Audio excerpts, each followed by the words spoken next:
వార్తాపత్రికలు గతంలో ఎలా ఉన్నాయంటే ప్రజలకు ప్రభుత్వానికి మధ్య వారధిగా ఉంటూ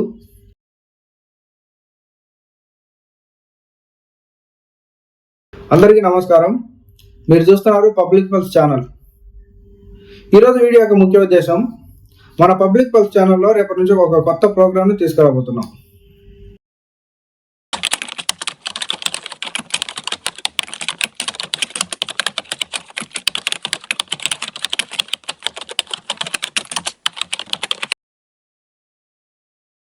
ప్రోగ్రామ్ ఏంటంటే, ఇప్పుడున్న ప్రస్తుత సమాజంలో పెద్దవారికి కానీ పిల్లలకు కానీ యువకులకు కానీ చాలామందికి ఉదయం లేవగానే న్యూస్ పేపర్ చదవటం మ్యాండేటరీగా మారిపోయింది.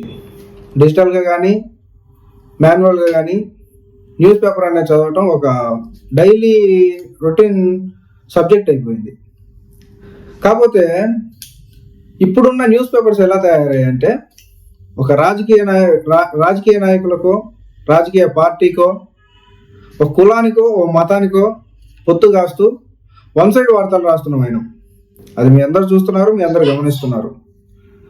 వార్తాపత్రికలు గతంలో ఎలా ఉన్నాయంటే ప్రజలకు ప్రభుత్వానికి మధ్య వారధిగా ఉంటూ ప్రజలకున్న సమస్యలను ప్రజలకున్న ఇబ్బందులను ప్రభుత్వానికి అందజేస్తూ వాటి పరిష్కార దిశగా పనిచేస్తున్నట్లు మనందరం చూస్తున్నాం, మనకు తెలిసిన విషయమే. కానీ ఇప్పుడున్న న్యూస్ పేపర్లు పూర్తిగా విరుద్ధంగా ఉన్నాయి. అటువంటి కొన్ని పాయింట్లను మీ ముందుకు తీసుకురావడమే ఈ ప్రోగ్రాం యొక్క ముఖ్య ఉద్దేశం. ప్రస్తుతం మనం చూస్తున్నటువంటి సాక్షి కావచ్చు, ఈనాడు కావచ్చు, ఆంధ్రజ్యోతి కావచ్చు, విశాలాంధ్ర, వార్త, దిశ,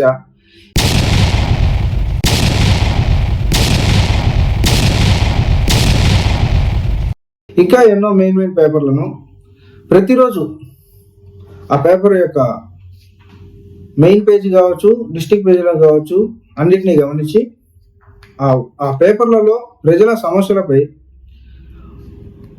ఎంత వాల్యూ ఇచ్చారు, ప్రజల ప్రాబ్లమ్స్కి ఎంత వాల్యూ ఇచ్చారు, రాజకీయ నాయకులకు ఎంత వాల్యూ ఇచ్చారు అనేది మీ అందరి ముందుకు తీసుకురాబోతున్నాం. ఈ ప్రోగ్రామ్ సక్సెస్ఫుల్గా జరగడానికి మీరందరూ సహకరించాలని కోరుకుంటున్నాం.